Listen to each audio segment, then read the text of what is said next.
saudara-saudara kita yang jemaah tabligh. Dulu memang saya beranggapan mungkin Bapak siapa Pasana mungkin sepikiran sama saya. Kalau misalkan ada jemaah tabligh di sini, rasa-rasanya takut gitu ke mushola, takut. Mungkin pengetahuan yang belum tahu gitu jemaah tabligh itu apa. Alhamdulillah dari pertemukan bapak-bapak sekarang di sini di majelis, di tempat itu majelis tempat duduk, tapi ada yang lebih diutamakan disebut majelis. Jadi tempat duduk itu umum di mana aja tempat duduk disebut majelis, tapi ini ada yang diutamakan oleh Allah Subhanahu wa taala dalam riungan-riungan tempat duduk para ulama-ulama gitu, para sahabat-sahabat. Ini majelis yang diutamakan secara umum. Majelis itu tempat duduk. Di majelis ini sebutnya, kalau istilah majelis itu dari kata jalasa, berarti isim. Jadi majelis itu isim makan, di tempat disebut isim makan. Di tempat majelis ini, di majelis ini Allah sudah mengutamakan dari hadis-hadis Rasul bahwa di celah-celah antara duduknya muslimin muslimat itu dipenuhi para malaikat,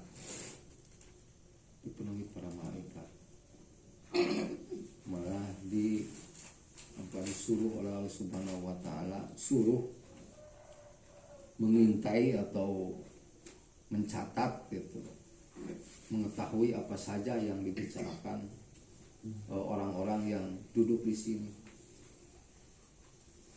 Sampaikan udah dipenuhi sampai hamparan-hamparan tertentu, dipenuhi sampai ke langit gitu, oleh para malaikat.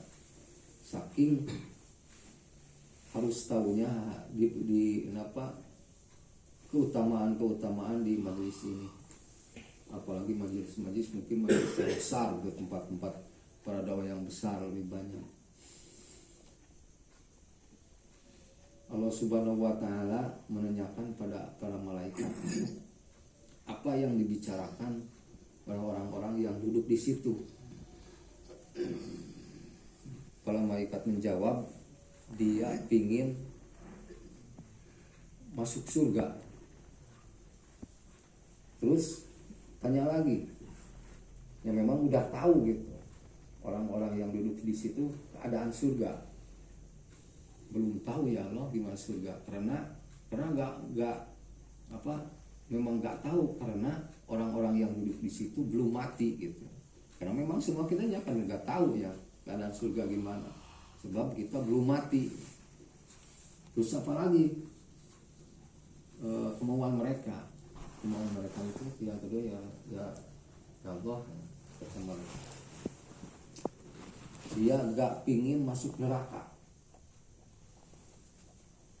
Kita semua juga kan tahu ya, orang muslim semuanya, muslimin muslimah, bapak yang ada di sini nggak mau masuk neraka, karena dari kata neraka itu arti seluruhnya artinya api.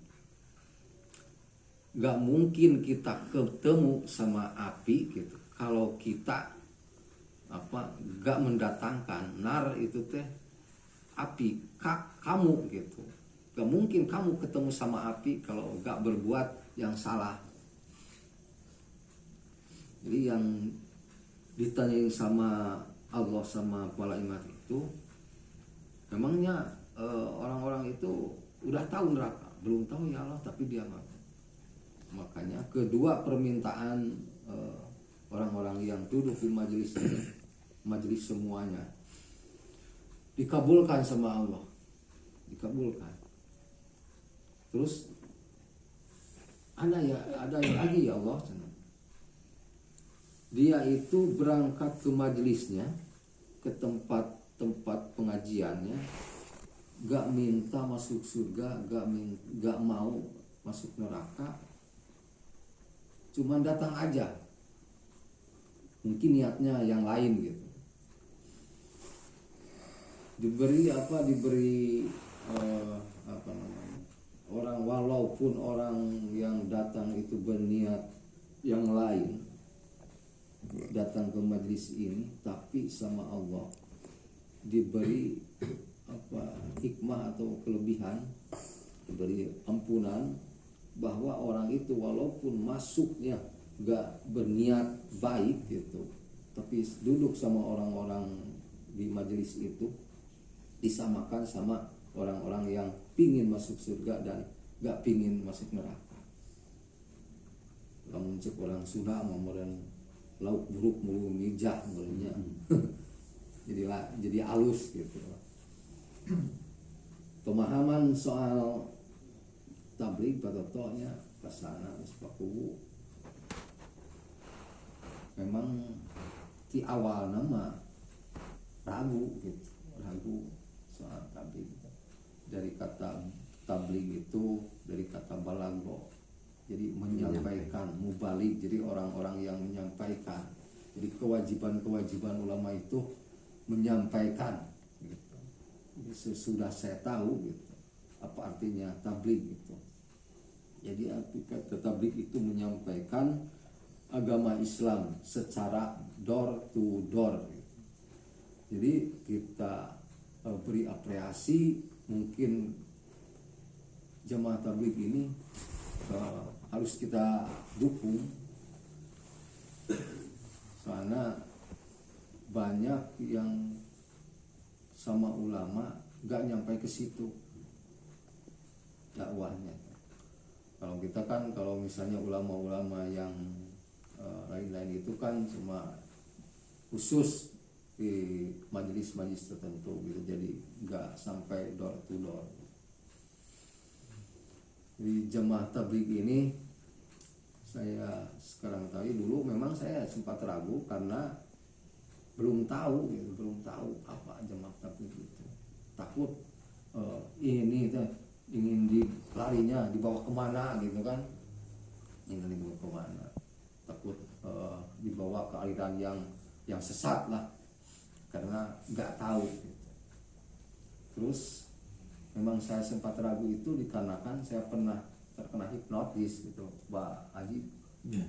Jadi ketemu sama orang baru itu, saya pernah dihipnotis sampai 2 minggu pernah. Tapi di kehipnotisan itu banyak cerita-cerita yang harus dilakukan gitu. Walaupun misalkan berwudu itu sampai saya ngeluarin air mata gitu. Terus sholat saya sampai menangis.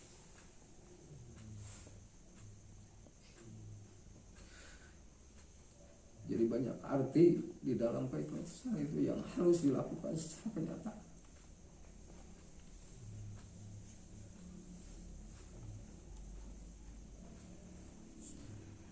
Jadi saya pribadi, saya mohon maaf misalkan dari lingkungan ini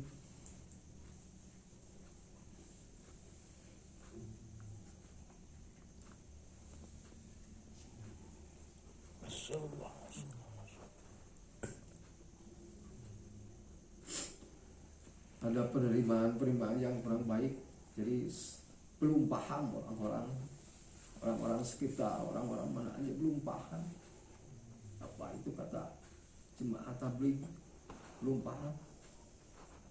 Memang saya sempat ragu.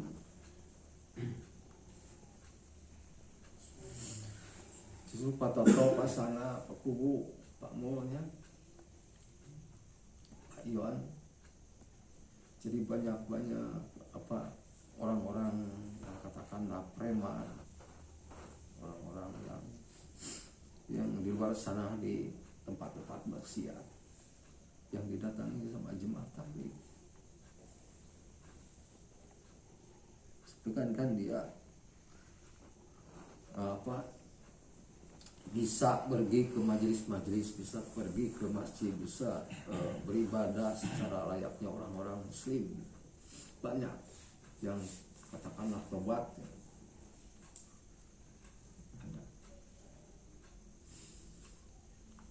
Jadi saya mohon maaf sekali lagi kepada jemaah-jemaah semua, mungkin cuman kata-kata saya memberi doa semoga jemaah-jemaah tabligh ini semuanya di seluruh dunia itu diberi keselamatan, ketabahan, diberikan rezeki yang gampang, dilancarkan bepergiannya kemana.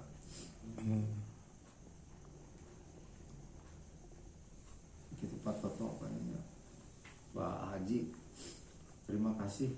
Assalamualaikum warahmatullahi wabarakatuh. Waalaikumsalam.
Inna Allah.